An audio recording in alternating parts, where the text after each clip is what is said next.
అప్పుడైతే నేను చాలా బాగా హట్ అయ్యా. బాగా హట్ అయ్యా.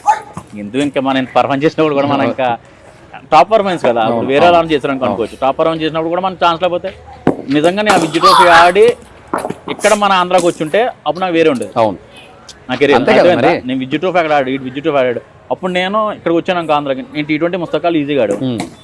నేను బుచ్చన్న క్యాప్టెన్సీలో T20 జోన్ ఆడా. మన వేణుగోపాలరావు గారు ఆడితే ఫస్ట్ 4 మ్యాచ్ ఉంటాయి జోన్లో. ఫస్ట్ 2 మ్యాచ్ నాకు ఛాన్స్ అవ్వలేదు, నెక్స్ట్ 2 మ్యాచ్ నాకు ఛాన్స్ వచ్చింది. నేను బాగా వేసాను.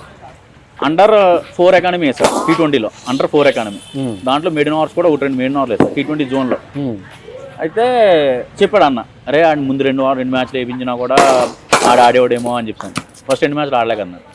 ఇంకొకటి మ్యాట్ మీద ఆడుంటే ఒక వేణుగోపాలరావు అన్న కాకుండా బుచ్చి అన్నాడు కదా జ్ఞానేశ్వరరావు అన్న అన్నాడు, అరే మ్యాట్ మీద అయితే ఇండియా ఆడతాడు రీడని. అంటే నాకు మ్యాట్ మీద షార్ట్ టర్న్ అవుతుంది. ఓకే, నేను కొంచెం గట్టిగా ఆడతా కదా, పడి నాకు క్విక్ టర్న్ అవుతుంది. నీకు మెల్లగా టర్న్ అయితే ఆడడం ఈజీ, కానీ నీకు క్విక్ టర్న్ అయితే తెలియదు అసలు ఎలా అవుతుంది. అక్కడ నుంచి ఇంకా ఆ T20 జోన్ ఆడా. తర్వాత ఆ విద్యుత్ ట్రోఫీ ఆడలేక ఇంకొక నేను అప్సెట్ అయ్యి తర్వాత 2016లో యూనివర్సిటీ క్యాప్టెన్ చేశాను. అప్పుడు కూడా మేము సెమీస్కి వెళ్ళాం ఆంధ్ర యూనివర్సిటీ.